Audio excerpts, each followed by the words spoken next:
বগুড়ায় শীতকালীন সবজি চাষে ব্যস্ত সময় পার করছেন কৃষকরা। উপজেলার বিভিন্ন এলাকায় মাঠে মাঠে শোভা পাচ্ছে ফুলকপি, বাঁধাকপি, বেগুন, টমেটো, শিম, মূলা, পালং শাক সহ শীতকালীন বিভিন্ন জাতের সবজি। কৃষকরা বলছেন অল্প সময় কম খরচে লাভ ভালো হওয়ায় খুশি তারা। সাজু মিয়ার পাঠানো তথ্য চিত্রে থাকছে ডেস্ক রিপোর্ট।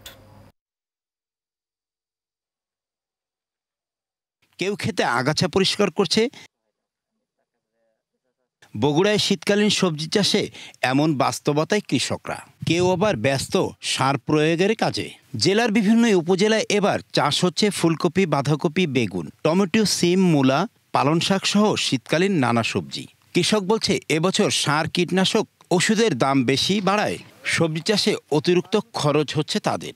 তবে বাজার দর ভালো থাকলে লাভের আশা কৃষকদের। আমরা এই সময় কপির উপর নির্ভরশীল আর কি। এই সময়ে আমরা কিছু টাকা বেশিরভাগ অর্থই এখান থেকে আসে আর কি। অতিবৃষ্টির কারণে আপনার কপিটা বান্দা দেওয়া লাগতেছে বেশি। যে কোনো সারের দামই বেশি, কীটনাশক ওষুধ তার দাম বেশি। একটা কামলা 500 টাকা, তাহলে আমরা এই ফসল বিক্রি করতেছি কম দামে, আবার সব জিনিস কিনতেছি আমরা মহঙ্গা দামে, তাহলে আমরা কিভাবে চলাফেরা করতে পারি? আমাদের এখানে প্রচুর পরিমাণে কপির আবাদ হয়। এখানে মনে করেন বিঘা প্রতি 30-35 হাজার টাকা খরচ করলে 2 লক্ষ 1.5 লক্ষ টাকা প্রতি বিঘাই পাওয়া যায়। বাগুনের দাম আছে কিন্তু ফলন নাই, এখন আবহাওয়া খারাপ।